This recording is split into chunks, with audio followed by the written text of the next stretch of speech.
A very good morning and welcome from me, Alicia Jali. And let me tell you, things are going to look slightly different from now on, but hey, it can only get better. Now, tomorrow marks the commemoration of a very dark chapter in South Africa's media history. On the 19th of October 1977, the apartheid government decided to arrest, detain and ban a number of activists, outlaw 18 organizations involved in anti-apartheid activism, as well as gag a number of publications, including The World and The Weekend World. Today, we'll discuss the events of the day and the build-up to that fateful day. This is Media Monitor. Let's quickly have a look at the leading TV news this hour.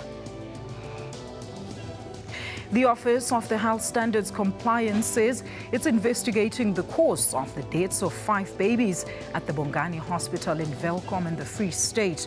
The Free State Department of Health has confirmed that a suspected Klebsiella outbreak was not responsible for the deaths of 5 newborn babies at the Bongani Hospital in Welkom this week.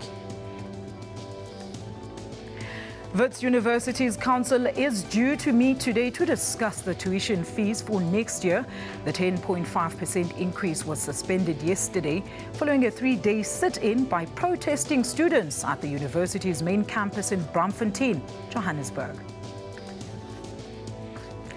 Well, the Springboks face a daunting semi-final against New Zealand this coming Saturday after the All Blacks demolished France 62-13 in their quarter-final last night. The Boks earlier had a nail-biting 23-19 win over Wales. And Springbok coach Heineke Meyer has thanked South Africa for their support. Well, voters in Egypt are heading to the polls today in the first round of long-delayed elections to choose a new parliament. The country has been without one since 2012. Typhoon Kopu has made landfall in the Philippines, crashing into the main island of Luzon with winds of more than 250 kilometers an hour. Flights have been cancelled and thousands of people living in the coastal areas have been evacuated. Kopu is predicted to bring 3 days of torrential rain, triggering major flooding and possibly landslides. Let's now have a quick look at today's newspaper headlines. The City Press is leading with 2 adjacent stories about the police. Ria Piega's determination to prove her competency and Acting Police Commissioner Khomotso Phahlane claiming that he is a victim of a smear campaign. The Sunday Independent has a story on Reverend Chikane's call on what he calls genuine ANC members to rescue the ruling party before it's too late. There's the Sunday Times there, and it has a story that alleges that parliamentary staff is being vetted in a bid to sniff out spies and whistleblowers. The Weekend August is leading with a nice story about the nail-biting Springboks Rugby World Cup victory over Wales yesterday. The Sunday Tribune leads with a story about the KZN MEC, Mr. Willis Mkhunu, cautioning Phumlani Mfeka, a member of the Mazibuye African Forum, against using hate speech.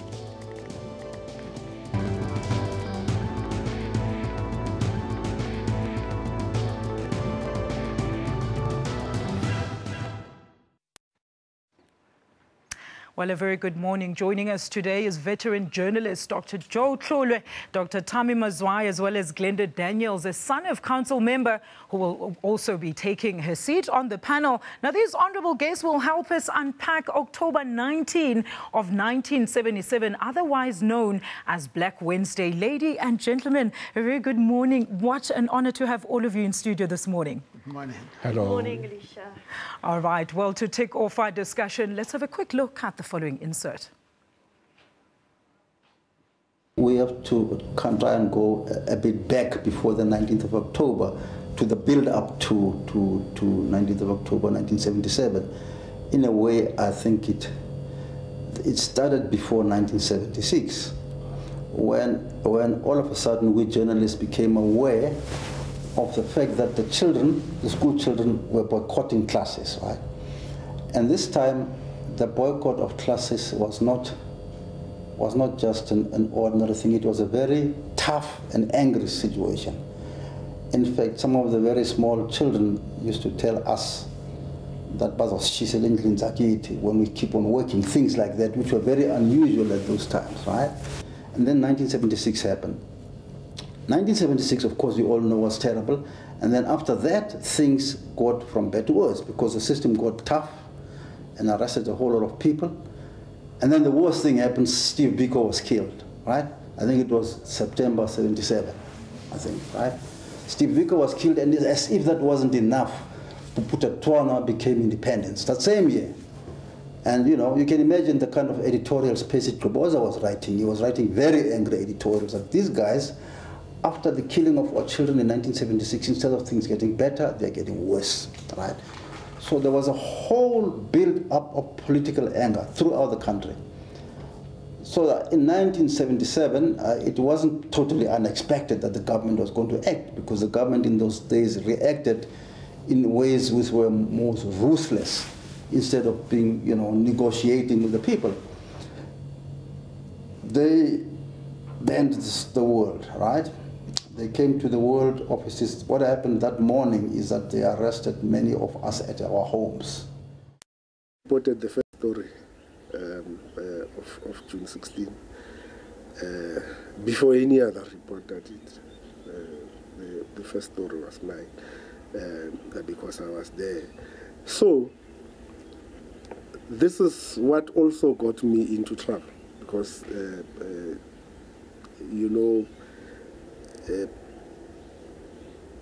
Soweto and South Africa were never the same after June 16, and I continued to be in the forefront, the closest to the students. After the outbreak of the riots, when the students in Soweto formed the Soweto Students Representative Council, which sort of to oversee what was happening and to try and control the situation. I was there, you know, and I think to an extent the government of the day either believed that I was one of the students in a reporter's skin. This was our contribution to the struggle. And we are happy that what happened then has given birth to this, to a free world, to a free for all, where our kids can go to school. People who were around then should be patting ourselves on the back to say, we fought that oppressive regime, and these are the fruits. Very harrowing accounts and detail about what led to that fateful day. I want to hear from my panel. Dr. Mazwai, let's start with you, sir. What is your understanding of the events that led to this fateful day? Well, obviously, I mean, Agri has really taken us through that, but it was really preceded by the death of Steve Biko, successive states of emergency to try and quell the townships, and all these states of emergencies failed to quell the anger. Instead, it made that anger worse. And then there was also a vicious campaign against the media by the apartheid government, where we virtually had to phone lawyers on a day-to-day basis on stories we could publish and so on. And of course, there was this continuing boycott of classes by students. So the country was in a virtual state of ungovernability, and where people were making quite clear that they've had enough of apartheid and they want a change. And this was then a last desperate effort by the apartheid government to control the situation, but as we all know, it just did not work out. Now, on this particular day, I was in Soweto doing my rounds, and I found that a lot of people had been arrested. And when I phoned the newspaper to give them an update on what is happening in the township, and then Jolata Khomo said, man, you'd better come back because we no longer have a newspaper. The newspaper, World, Weekend World, and 2 others had been banned. That is Pro Veritate, and I've forgotten the other one, and so on. Yes. What do you want to tell us about this fateful day? Unfortunately or fortunately, I wasn't around on that day. I was behind bars. And I didn't know anything that was happening outside. I thought I was still president of the Union of Black Journalists. Why were you arrested, Brajo? Detained under Section 6 of the Terrorism Act. That allowed for torture and for everything else, solitary confinement. And it was probably a few months after it had happened that I got to know about it, when the security police came to me and said, "Joe, please cooperate. The world outside has changed completely." I said, "In what way?" So you no longer have your UBJ, Union of Black Journalists, you no longer have your SASO, you no longer have your World newspaper. So it's a completely different world. So cooperate with us. Your Steve Biko is dead, your Sobukwe is dead. And I was so shocked, and I said, no, it can't be true. So the next day, they bring me a copy of the government gazette that banned all these 18 organizations and the 3 publications. And it was only then that I saw the truth of the story. I was stunned.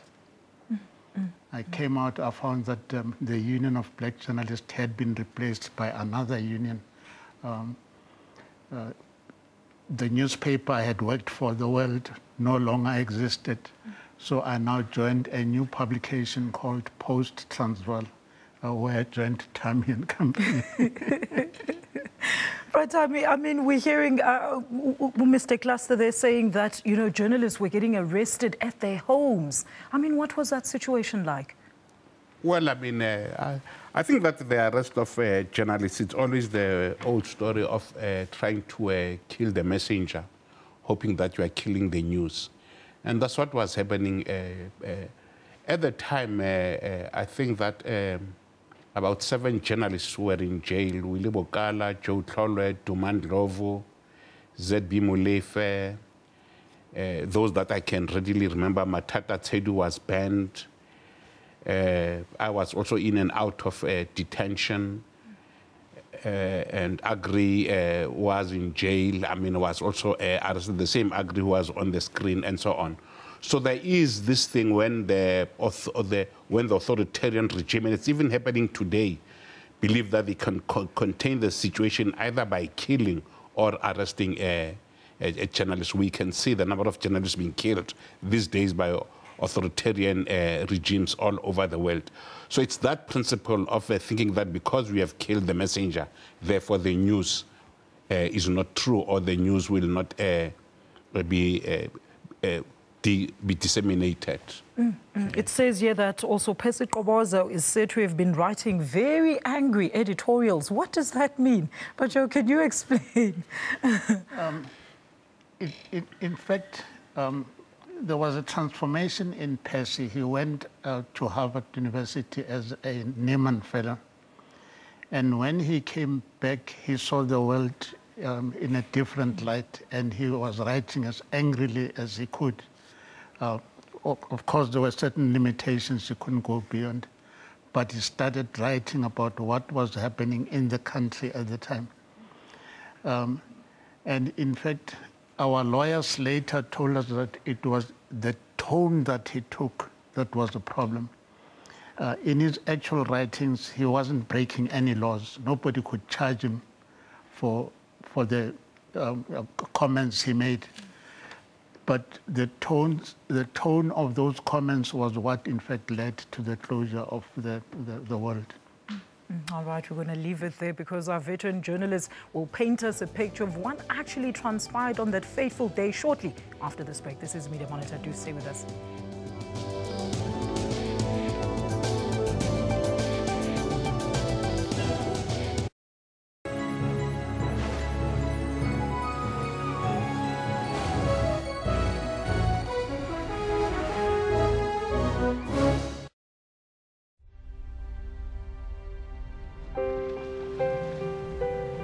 What is beauty? Is it a view that's been waiting for you for centuries? A setting that gives you goosebumps when you see it for the first time? Is it a moment that stops you in your tracks and leaves you in awe?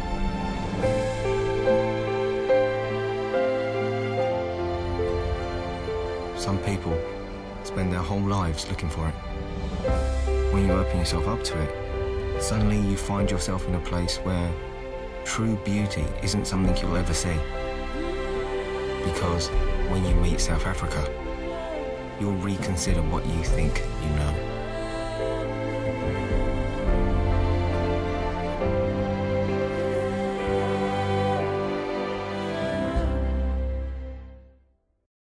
SABC brings to you Rugby World Cup 2015. Let's do this.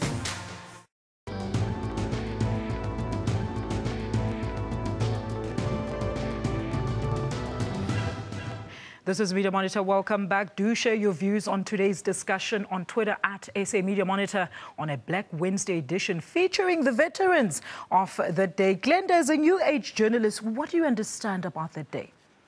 Well, not that new age, Alicia, but I mean, I was a journalist for about 20 years in South Africa, but I think the important thing is we've got to make connections between then and now.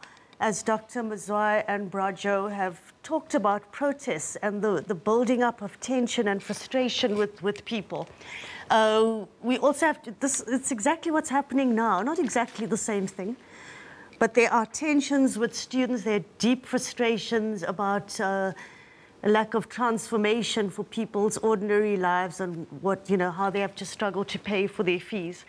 However, we mustn't forget that the kind of situation we are in now in South Africa, we have a very free media, as we are freely speaking here right now with no censorship. It does happen. We have pockets of censorship, but we also don't. So we do not have journalists in jail at the moment. We do not have journalists that have been beaten up, but we have warning signs of bad things that have happened in especially the last 5 years, where photographers have had their cameras pulled off, reams of film destroyed. There's a creeping in, not of authoritarianism, but of insecurity with the powers that be. So we have to watch very vigilantly. The biggest problem at the moment, or two big problems, is the secrecy bill that could be passed, that hasn't been passed yet, sitting on the president's desk, and the NGC resolution from the ANC's NGC conference, which further entrenched their desire for a media appeals tribunal. Now, what I have to say about today is we have a fantastic system under the Press Council and the Press Ombudsman with the co-regulation system. It's working really well. It's still in its infancy, teething stages, but this process came out of the Press Freedom Commission's hearing, which took into account the ANC's hurt feelings about the press. It took into account the public perception of how the press operates. So we have a Press Council now with the co-regulation system, which is working well. All right, Glenda. We'll talk about the regulations much later on. But now, tomorrow marks exactly 38 years since the apartheid regime detained a number of its critics, including journalists, and closed down newspapers and organizations. The day is referred to as Black Wednesday. It's also a day that celebrates the strides that have been made to safeguard press freedom in the country. Let's now talk about that day, Dr. Mazwai. Take us through your accounts of what you also remember in terms of what happened to you.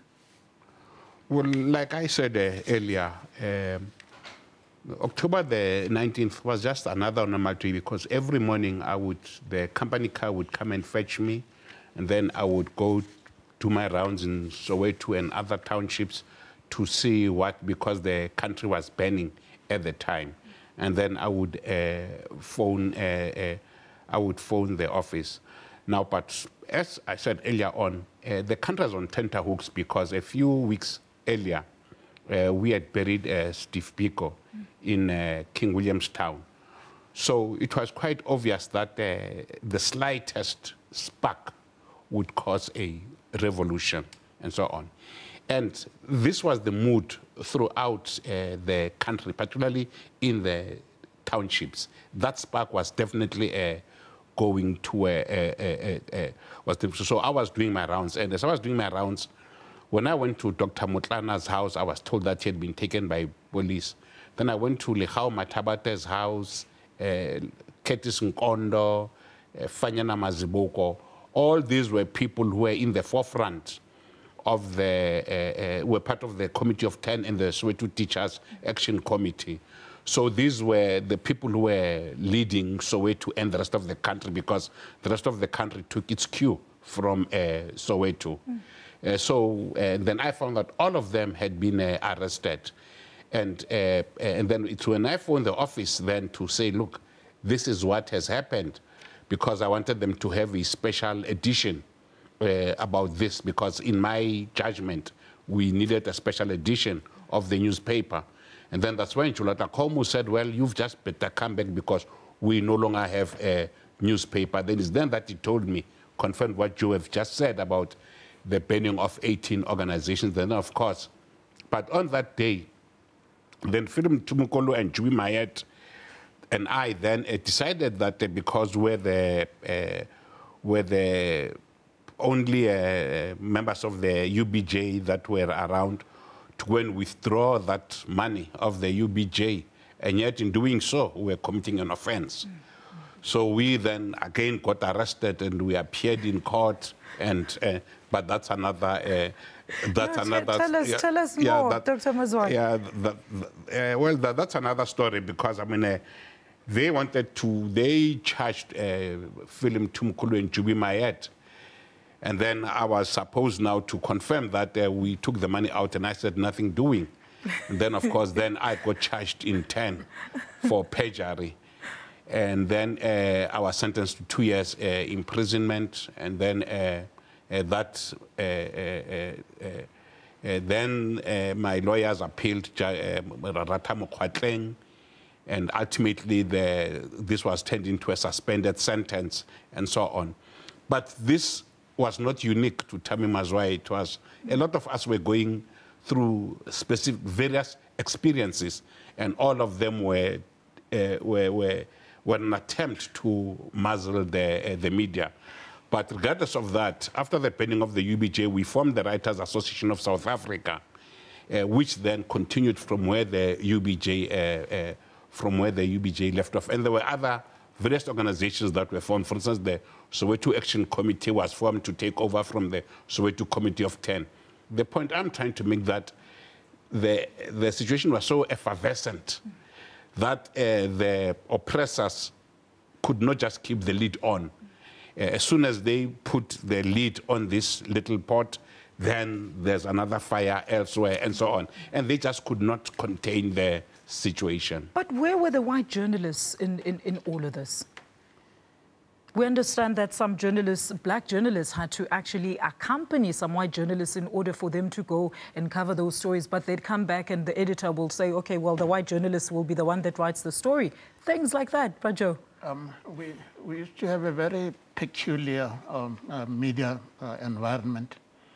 What you had were the liberal English language publications had mainly white journalists, while the black publications had black journalists.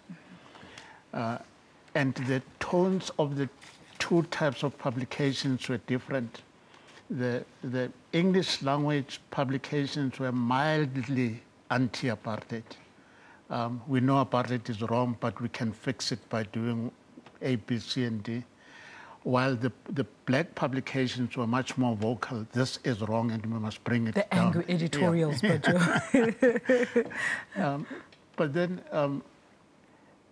that tone continued even into the newsrooms, where your white journalists belonged to a union of white journalists. That was the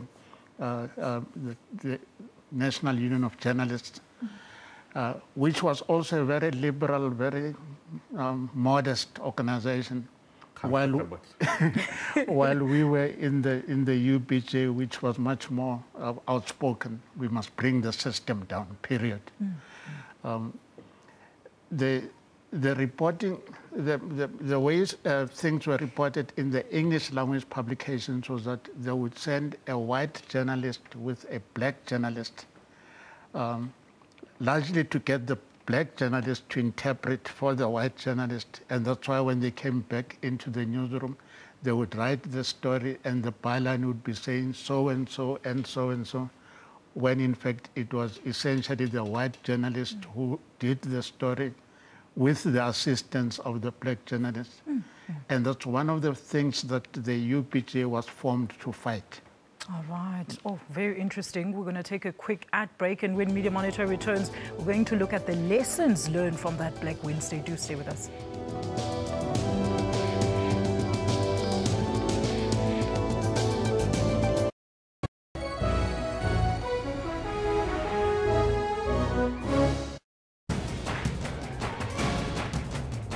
This is Rights and Recourse. This act says we are all the same, we are all equal before the law. I have a fundamental problem with her saying that traditional leaders are recognized as the de facto owners of the land. That isn't in the Constitution, nor is it in any law. Unpacking your legal rights and cost of action. The Constitution starts from the point that we are one country and that we need to have a system that actually consolidates that, but also recognizes the different compositions of different communities. With respect to Aninka, I know she is happy that her queen in England, she's the owner of the whole land, she's not having any politics. Chief Mokoena, we will get to some of the other issues. You must withdraw that Aninka's Queen of England. Please, that's completely unacceptable. That's Rights and Recourse, Sundays at 2 p.m. on the SABC News channel.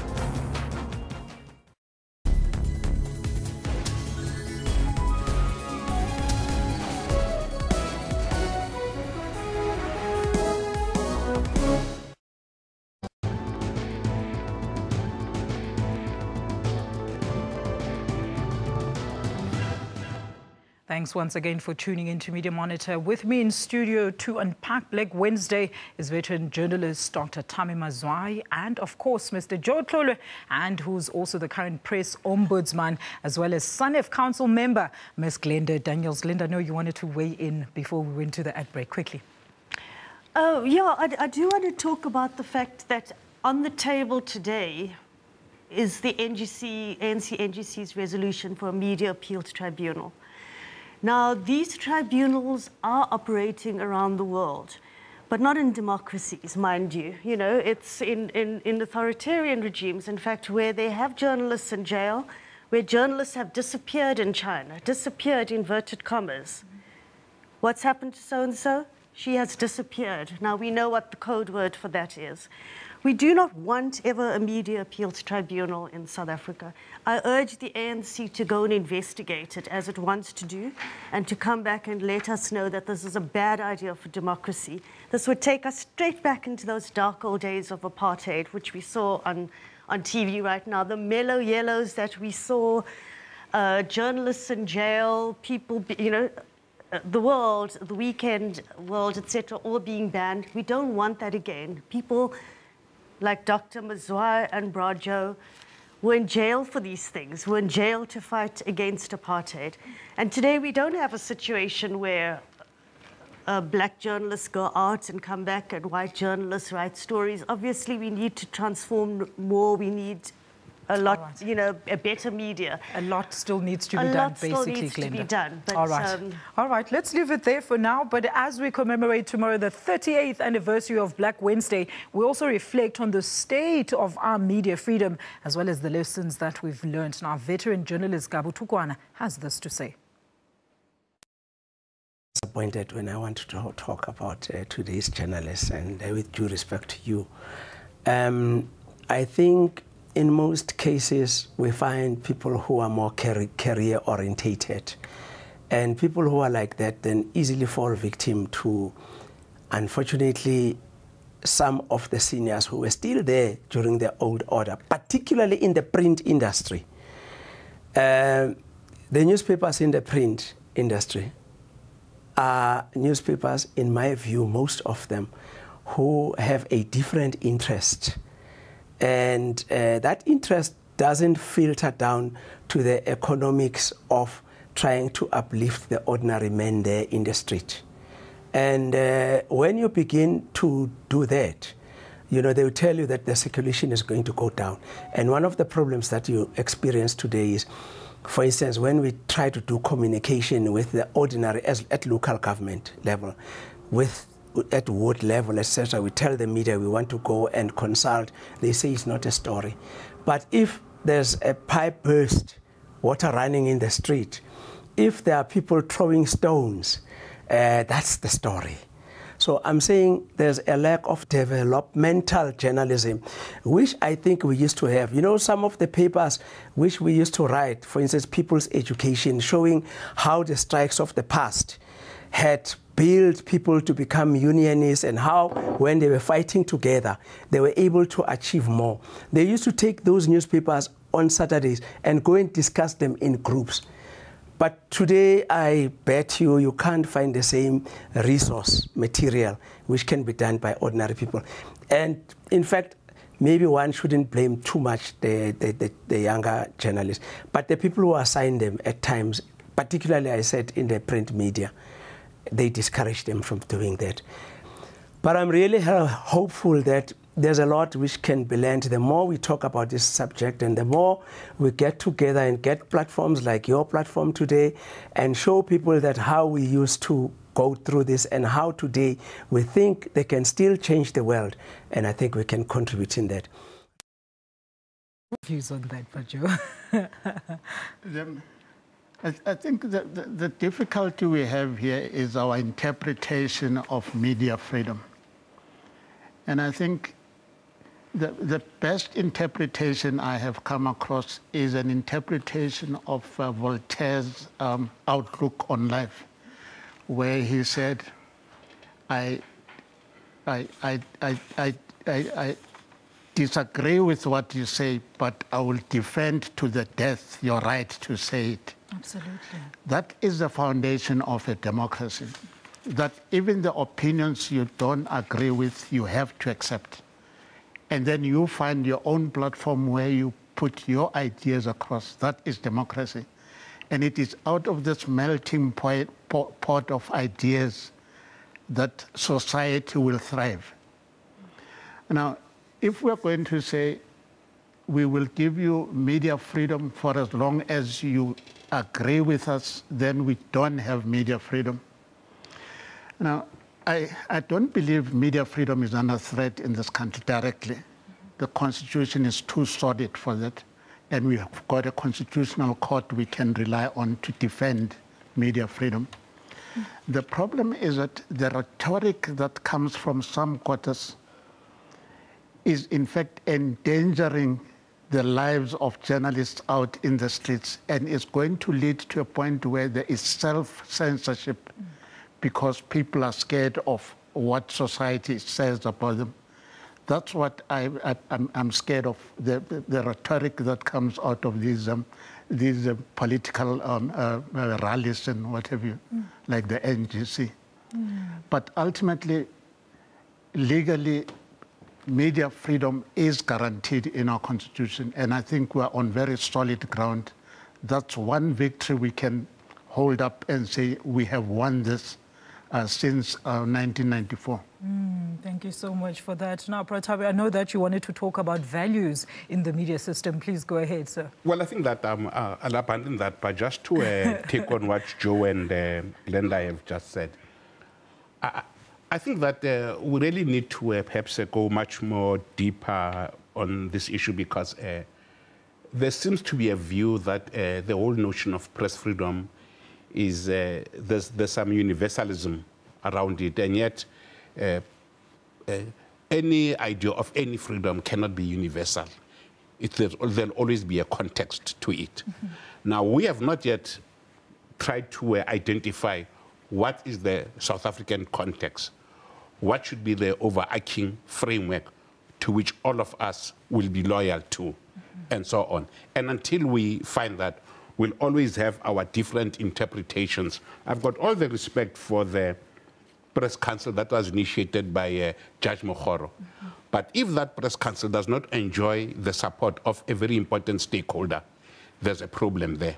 So we should have a process in which every stakeholder is going to be comfortable with.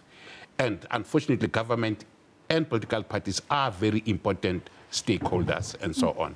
So I think that we need that a review of that council. We need to understand what the government means by Media Appeals Tribunal and see where is a meeting point of the two and so on. Glenda, and you also touched on that earlier. Yeah, look, I mean, I believe in universalisms and particularism. So I think there are universal ideas about media freedom, and we can also apply that and take some out, leave some in. And I think with SANEF, I mean, I'm here from SANEF, so I have to speak on SANEF's behalf. What we believe in is that accountability of the powers that be is very important. Speaking truth to power is important. The watchdog role of the media in uncovering corruption is important. And the principles that we would abide by would be the Constitution, be faithful to the Constitution that we have, be faithful to the codes of ethics that are contained in the Press Council.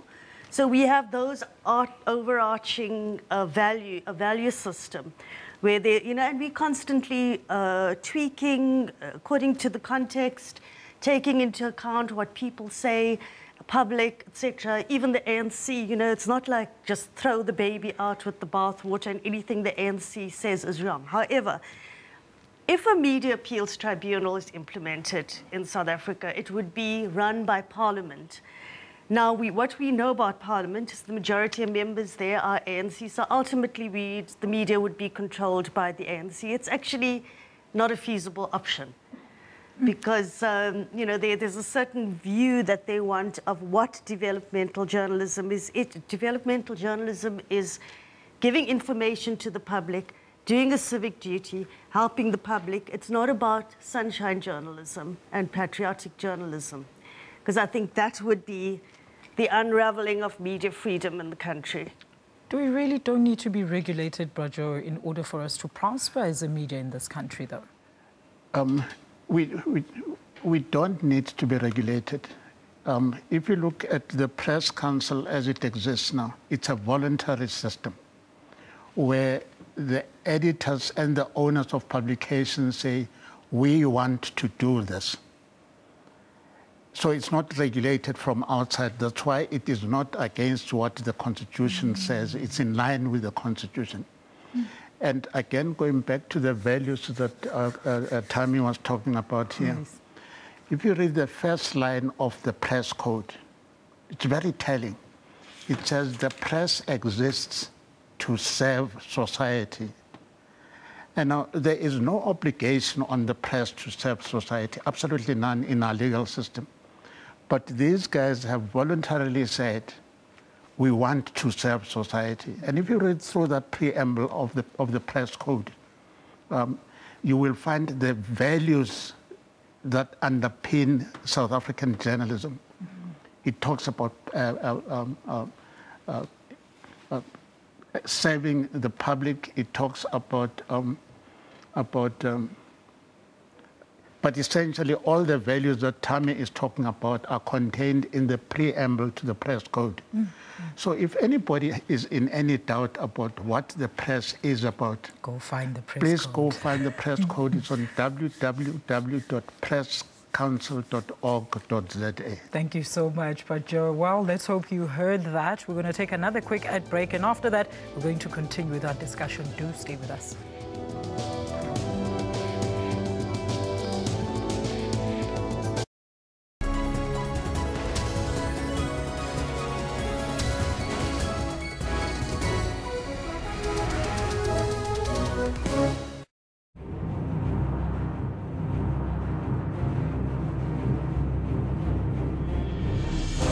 Preparing for victory requires intense effort and teamwork. When you get to it, there is no turning back, because all eyes are on you. When it's action time, nothing should stand in your way. Sports Live tackles and analyzes all the sport action. This is the home of all your sport news, updates and more. Sports Live weekdays at 8:30 p.m. Looking for social issues? It is not our intention to give condoms to 10-year-old children. We're here to assist you. Looking for religious issues? The point is not for the church to try and prove whether this is the fact. So we want accountability. Is there a system of governance in your churches? Political issues. Barack Obama said Africa should stop looking to the outside for salvation and focus on someone else being at fault for the problems of the continent. Economic issues. The young mothers, single mothers that's buying property now. Or just looking to air your views. Here are some of your views on social media. Look no further, as Newsroom has all the informative information you need. Weekdays at 9 a.m. only on the SABC News Channel.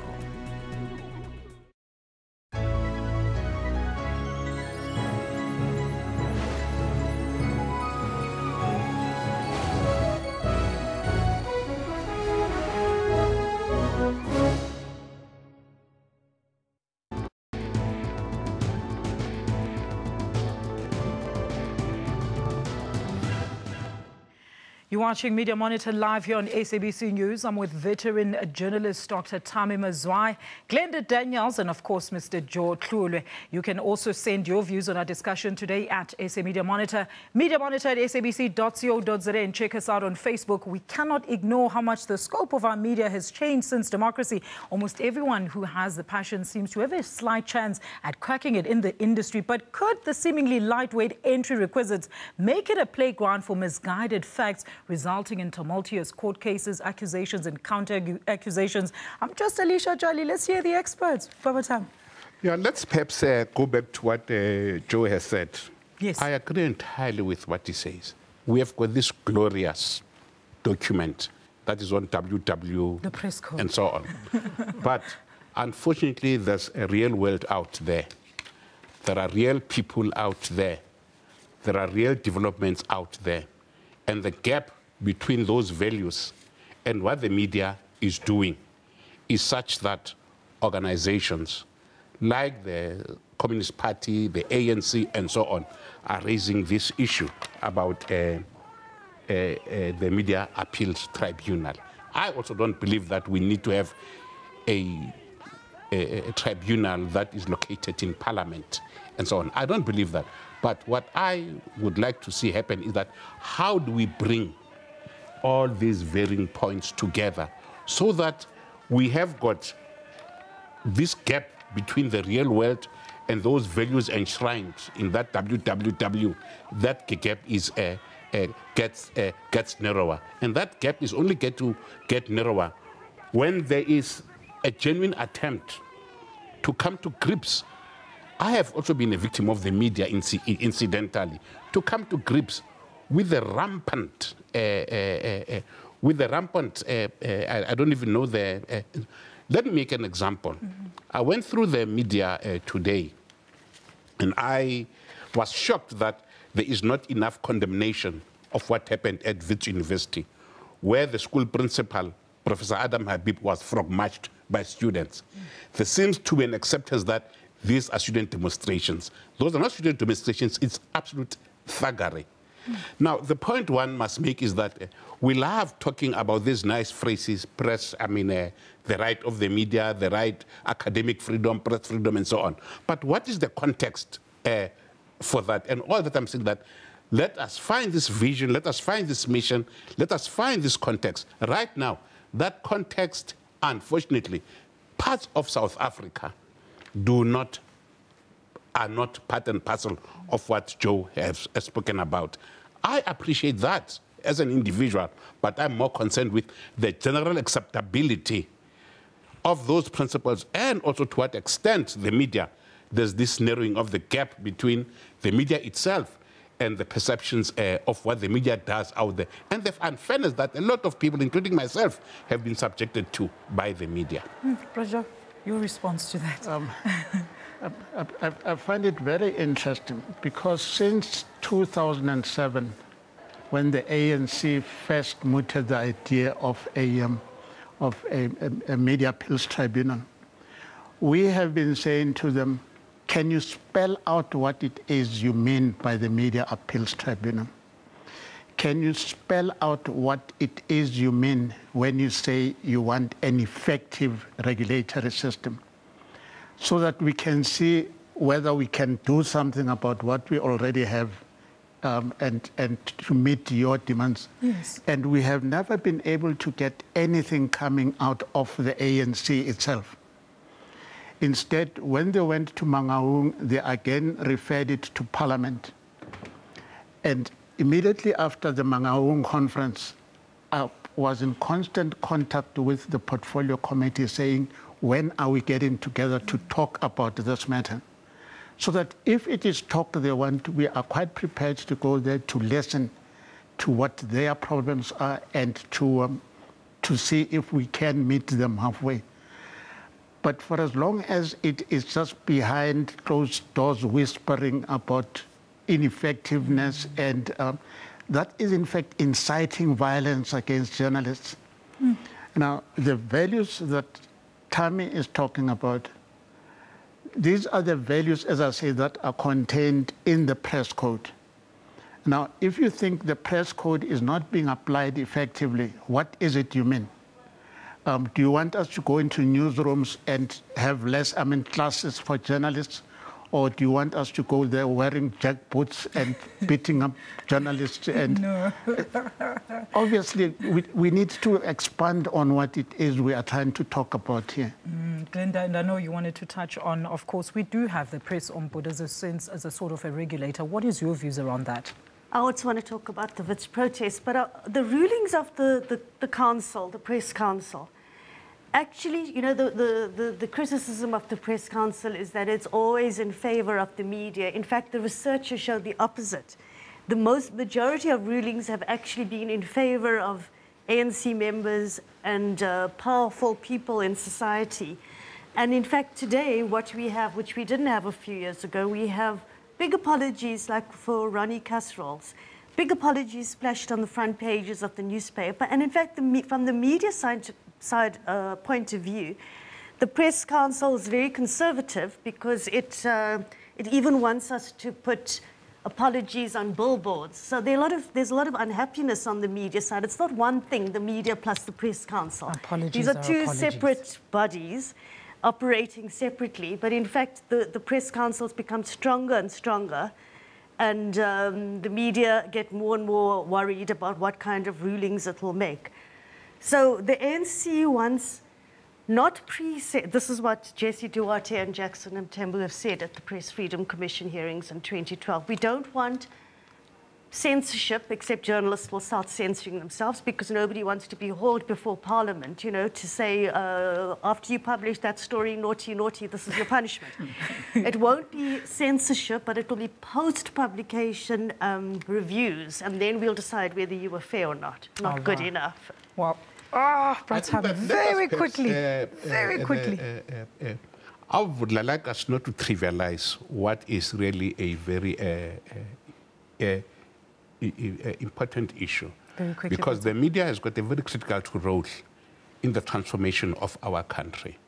And for it to play this critical role, it needs the confidence of all the stakeholders. What is being put in place to get the confidence of those